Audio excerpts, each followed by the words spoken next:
Hello students, welcome to La Excellence IAS Academy. ఈరోజు మనం March 28 నాటి ఈనాడు న్యూస్ పేపర్లోని ఇంపార్టెంట్ కరెంట్ అఫైర్స్ గురించి డిస్కస్ చేద్దామండి. బిఫోర్ దట్ మనము ఎస్టర్డేస్ క్లాస్లోని క్వశ్చన్ ఆఫ్ ద డే గురించి చూద్దాము. 42వ రాజ్యాంగ సవరణ చట్టం ద్వారా కింది వాటిలో ఏ అంశాలను రాష్ట్ర జాబితా నుంచి ఉమ్మడి జాబితాకు బదిలీ చేశారు? లాస్ట్ క్లాస్లో మనము ఇండియన్ ఫెడరలిజం గురించి డిస్కస్ చేస్తూ 7th షెడ్యూల్ గురించి డిస్కస్ చేయడం జరిగింది. అందులో union list, state list and concurrent list గురించి డిస్కస్ చేశాము.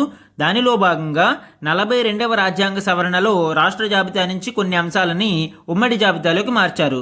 అవి ఏంటి అనేది ఇక్కడ క్వశ్చన్ అడగడం జరిగిందండి. ఇక్కడ 5 ఆప్షన్స్ ఇవ్వడం జరిగింది. విద్య, అడవులు, తూనికలు మరియు కొలతలు, వన్యప్రాణులు మరియు పక్షుల రక్షణ, న్యాయం యొక్క పరిపాలన, అడ్మినిస్ట్రేషన్ ఆఫ్ జస్టిస్. సో ఈ విధంగా 5 ఆప్షన్స్ని ఇవ్వడం జరిగిందండి. ఇందులో మనకి ఈ 5 అంశాలని కూడా ఉమ్మడి జాబితాలోకి మార్చడం జరిగింది. కాబట్టి ఆన్సర్ ఏమవుతుందండి? ఆల్ ఆఫ్ ద అబౌవ్, పైవన్నీ కూడా మనకి ఉమ్మడి జాబితాలోకి మార్చారు. D is the correct answer. ఇక్కడ ఈరోజు important topics to be covered మనం చూస్తే ఫస్ట్ వన్, మధ్యాదాయ చర వీడేదెలా. సో మిడిల్ ఇన్కమ్ ట్రాప్ అనేది మనము తరచుగా వింటూ ఉంటాము. ఈ మిడిల్ ఇన్కమ్ ట్రాప్ అంటే ఏంటి, భారతదేశం దీని నుంచి తప్పించుకోవడానికి తీసుకోవాల్సిన చర్యలు ఏంటి, అండ్ ఇంపార్టెంట్ కేస్ స్టడీస్ గురించి ఈ ఆర్టికల్లో మెన్షన్ చేయడం జరిగిందండి. ఇది మనకి ఎకానమీ కంటెక్స్ట్లో ఇంపార్టెంట్. అండ్ సెకండ్ వన్, రాష్ట్రాల అనుమతి లేకుండానే సిబిఐ దర్యాప్తు. సిబిఐ దర్యాప్తు చేయాలి అంటే కన్సెంట్ ఆఫ్ ద స్టేట్స్ అనేది ఇంపార్టెంట్ అండి. అయితే ఇప్పుడు ఆ అవసరం లేకుండా కేంద్రం ఒక నూతన చట్టాన్ని తీసుకువచ్చే ఉద్దేశంలో ఉంది. దానికి సంబంధించిన డీటెయిల్స్ ఇంపార్టెంట్ మనకి. ఇది పాలిటీలో ఇంపార్టెంట్ అండి.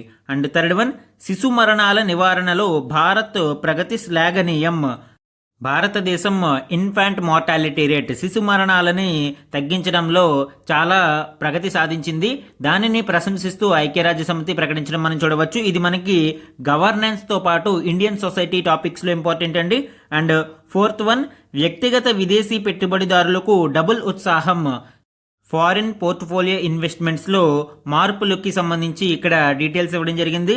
ఇది మనకి ఎకానమీలో ఇంపార్టెంట్. అండ్ ఫిఫ్త్ వన్, టీకాలకు నిధులు ఆపేస్తే 10 లక్షల మరణాలు. ఇటీవల అమెరికా వరల్డ్ హెల్త్ ఆర్గనైజేషన్ నుంచి తప్పుకోవడంతో పాటు ఈ వ్యాక్సినేషన్ ప్రోగ్రామ్కి నిధులను నిలిపివేస్తున్నట్లు ప్రకటించారు. అయితే ఈ టీకాల నిధులను ఆపివేస్తే 10 లక్షల మరణాలు సంభవిస్తాయని గవి ప్రకటించడం జరిగింది. ఇది మనకి హెల్త్ టాపిక్లో ఇంపార్టెంట్ అండి. అలానే ఇవే కాకుండా ఈరోజు ఈనాడు న్యూస్ పేపర్లోని ఇంపార్టెంట్ కరెంట్ అఫైర్స్ గురించి డిస్కస్ చేద్దాం. ఈరోజు మన ఫస్ట్ ఆర్టికల్ చూడండి, మధ్యాదాయ చర వీడేదెలా. మధ్యాదాయ చర అంటే ఏంటండి? మిడిల్ ఇన్కమ్ ట్రాప్ అంటారు దీనిని. ఒక దేశం ఒక స్థాయి నుంచి పైకి ఎదగలేకపోవడం, మిడిల్ ఇన్కమ్ అనే స్థాయి నుంచి ఆ స్థితి నుంచి ఉన్నత స్థితికి వెళ్ళలేకపోవడాన్ని, ఆ స్థితిలో చిక్కుకోవడాన్నే మధ్యాదాయ చర లేదా మిడిల్ ఇన్కమ్ ట్రాప్ అంటారు. ఈ ఆర్టికల్లో ఇండియాస్ మిడిల్ ఇన్కమ్ ట్రాప్ మరియు దానికి గల కారణాలని డిస్కస్ చేయడం జరిగింది. అలానే important case study of South Korea గురించి, present India scenario and measures required to overcome this middle income trap, వీటి గురించి ఈ ఆర్టికల్లో డిస్కస్ చేయడం జరిగిందండి. ఇంపార్టెంట్ డీటెయిల్స్ చూద్దాం.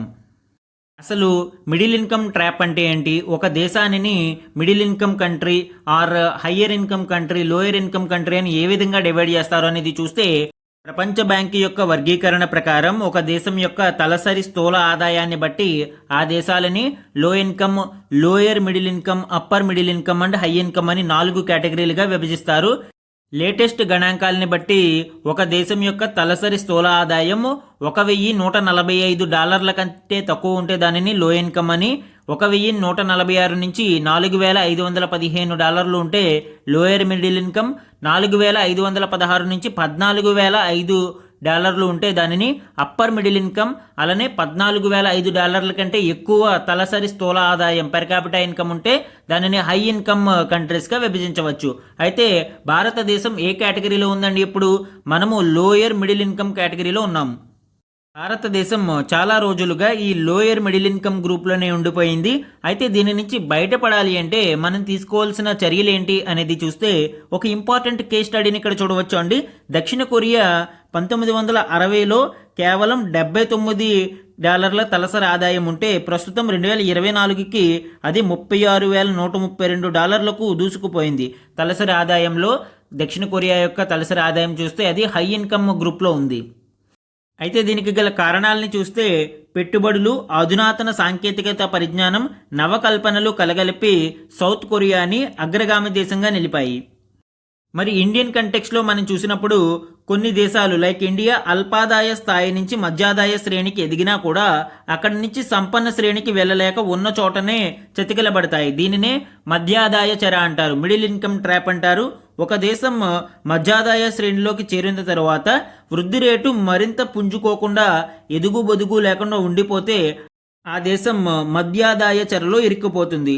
దీనికి ఆర్థిక కారణాలే కాదండి, రాజకీయ కారణాలు కూడా తోడవుతాయి. ఇండియా యొక్క గ్రోత్ స్టోరీ మనం పరిశీలించినప్పుడు భారతదేశం వ్యవసాయ వృద్ధి రేటు నుంచి నేరుగా సేవా వృద్ధి రేటు వైపు దృష్టి సారించడం జరిగింది. దానివలన మనము మ్యానుఫ్యాక్చరింగ్ ఇండస్ట్రీ, పారిశ్రామిక రంగాన్ని నెగ్లెక్ట్ చేశాము. అయితే మనము ఈ మిడిల్ ఇన్కమ్ ట్రాప్ నుంచి బయటపడాలి అంటే పారిశ్రామిక, వ్యవసాయ, సేవా రంగాలు సమంగా వృద్ధి చెందాలి. అలానే వ్యాపార, పరిశ్రమలు, ఉపాధి అవకాశాలు విజృంభించాలి. అండ్ ప్రజెంట్ సినారియో మనం చూసినప్పుడు భారతదేశ వృద్ధి రేటు ఇటీవల ఈ సంవత్సరాలలో మందగిస్తుంది. దీంతో 2047 కల్లా అధికాదాయ దేశంగా ఎదగగలమా అనే సందేహం ఎదురవుతుంది. 2003 నుంచి 2011 మధ్య 8% జీడిపి వృద్ధి రేటు సాధించిన భారత్ 2023 నుంచి 24 ఈ పీరియడ్కి వచ్చేసరికి అది 6% మాత్రమే పరిమితమైంది. అలానే నవకల్పనలు మన దేశానికి స్థాయికి ధీటుగా వృద్ధి చెందడం లేదు. ప్రస్తుతం భారతదేశం యొక్క తలసరి ఆదాయం $2,540 ఉంది 2023 గణాంకాల ప్రకారం.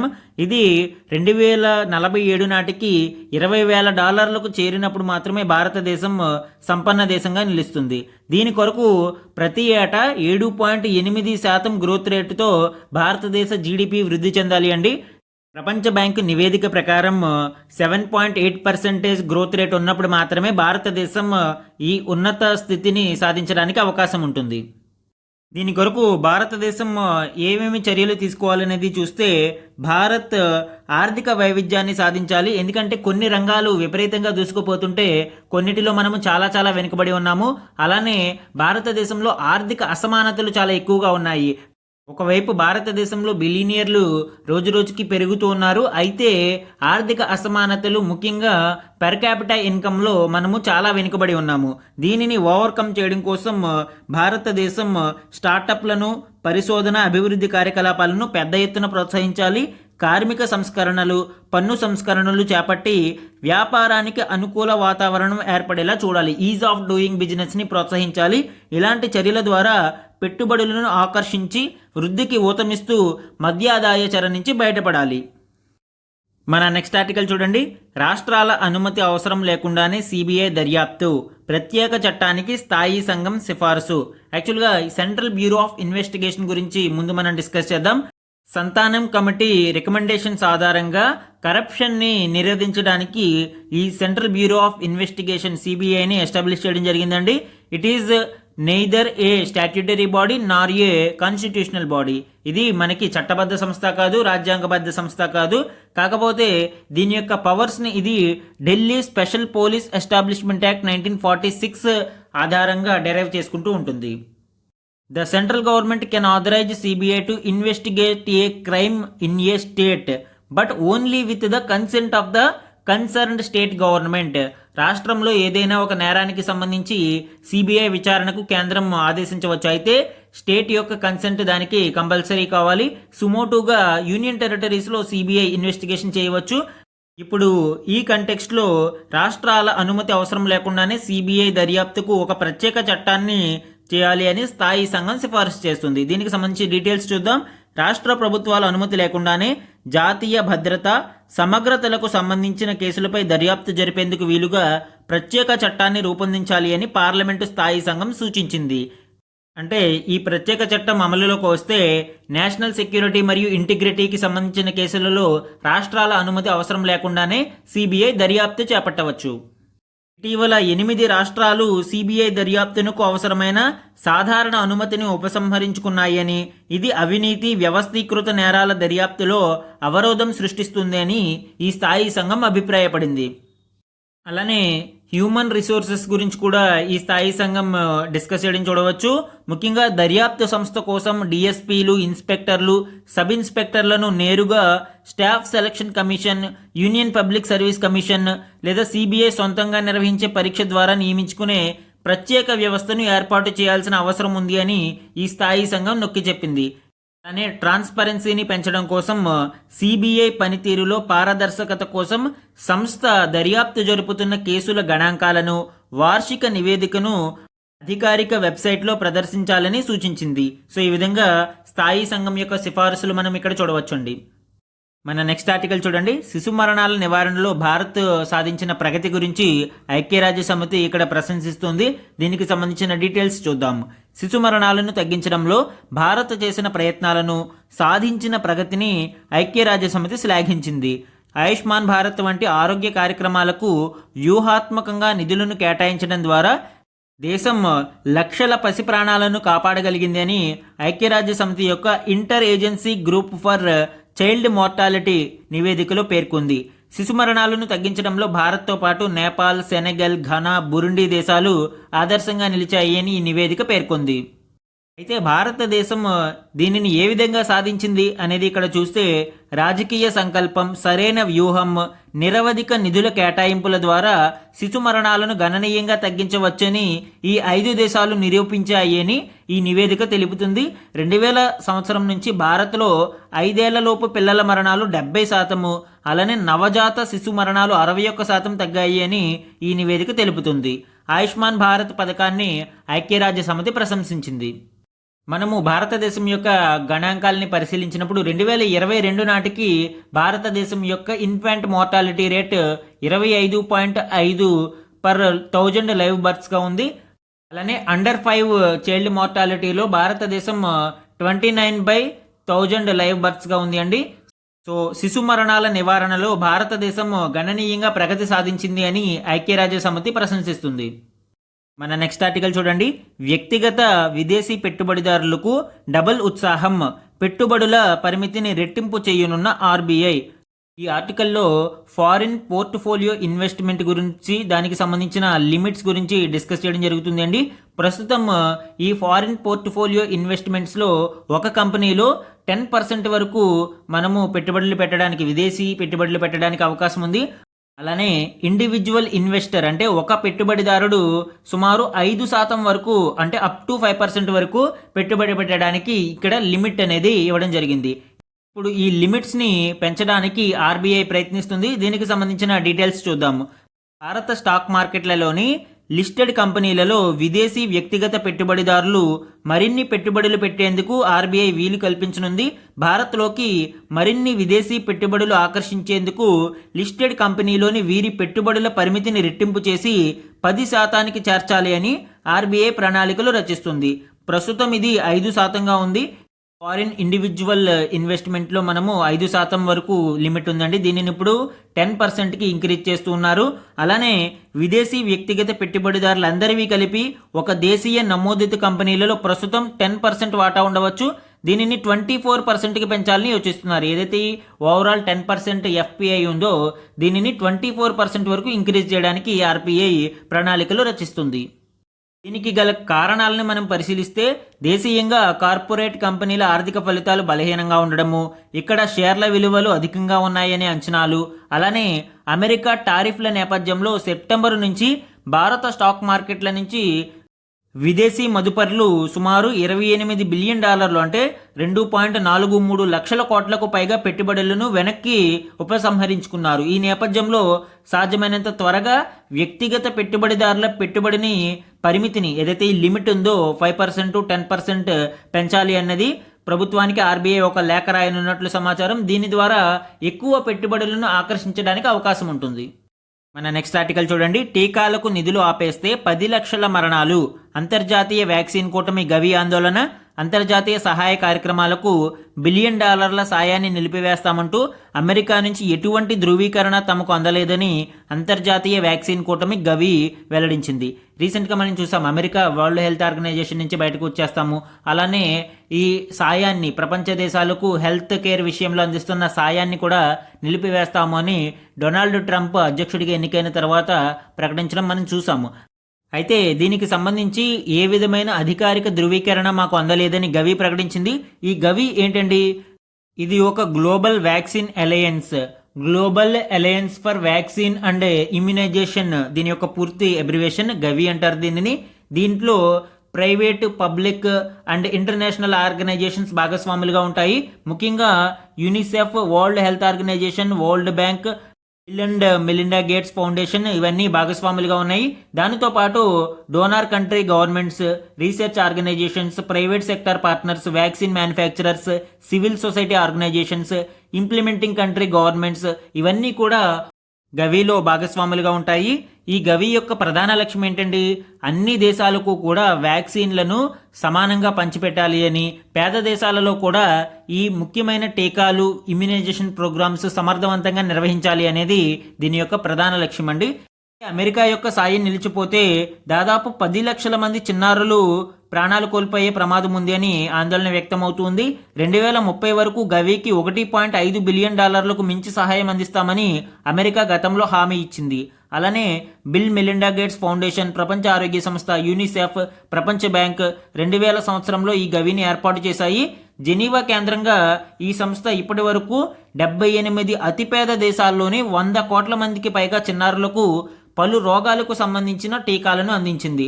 తద్వారా 1,90,00,000 మరణాలను నిరోధించగలిగింది. మన నెక్స్ట్ ఆర్టికల్ చూడండి. సుంకాలపై భారత్తో అమెరికా లెక్క వేరు, కెనడా, మెక్సికో, చైనాలలా కాదు, సామరస్యంగానే పరిష్కారం. అమెరికా అధ్యక్షుడు మనకి ప్రతీకార సుంకాలను విధిస్తాము, ఏప్రిల్ 2 నుంచి ఇవి అమలులోకి వస్తాయని ప్రకటించడం మనం ఆల్రెడీ డిస్కస్ చేయడం జరిగింది. అయితే ఇక్కడ కెనడా, మెక్సికో, చైనాల విషయం వేరు, భారతదేశం విషయం వేరు. ఎందుకంటే భారతదేశంలో సామరస్యంగానే ఈ సమస్య పరిష్కారం అవుతుంది అని అమెరికా అధికార ప్రతినిధులు వ్యక్తం చేస్తున్నారు.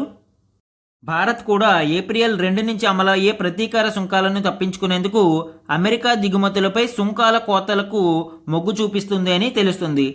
వ్యవసాయ ఉత్పత్తులైన వాల్నట్స్, యాపిల్, బాదం వంటి వాటిపై సుంకాల తగ్గింపునకు సిద్ధంగా ఉన్నామని, అయితే భారత్లో వ్యవసాయ రంగ పరిస్థితులను దృష్టిలో పెట్టుకుని గోధుమ, మొక్కజొన్న వంటి వాటిపై రాయితీకి అవకాశం ఇవ్వలేదు అని, అండ్ ద్విచక్ర వాహనాలు, చిన్నపాటి కార్లపై కొంత సుంకాలను తగ్గించేందుకు సిద్ధంగా ఉన్నామని భారత అధికార ప్రతినిధి ఒకరు తెలిపారు. ఇరు దేశాలకి చెందిన అధికార వాణిజ్య ప్రతినిధులు ఆల్రెడీ ఈ మ్యాటర్ మీద చర్చలు జరపడం మనం గమనించవచ్చు. మన నెక్స్ట్ ఆర్టికల్ చూడండి. సమ్మిళిత ప్రగతి కోసం అంటే ఇంక్లూజివ్ గ్రోత్ గురించి ఆర్టికల్లో మెన్షన్ చేయడం జరిగింది. ముఖ్యంగా ప్రపంచవ్యాప్తంగా ఈ ఇంక్లూజివ్ గ్రోత్కి సంబంధించి గ్రీన్ ఫీల్డ్ ప్రాజెక్టుల యొక్క ప్రారంభం గురించిన డిస్కషన్ ఇక్కడ ఇవ్వడం జరిగిందండి. వరల్డ్ ఇన్వెస్ట్మెంట్ రిపోర్ట్ 2024 ఆధారంగా ఇక్కడ కొన్ని గణాంకాలను ఇవ్వడం జరిగింది. దానికి సంబంధించిన డీటెయిల్స్ చూద్దాం. వెనుకబడిన ప్రాంతాలు సైతం అభివృద్ధి పదంలో సాగినప్పుడే సమ్మిళిత ప్రగతి సాధ్యమవుతుంది. అన్ని ప్రాంతాల పురోగతి ధ్యేయంగా ఇటీవల చాలా చోట్ల గ్రీన్ ఫీల్డ్ ప్రాజెక్టులు ప్రారంభమవుతున్నాయి.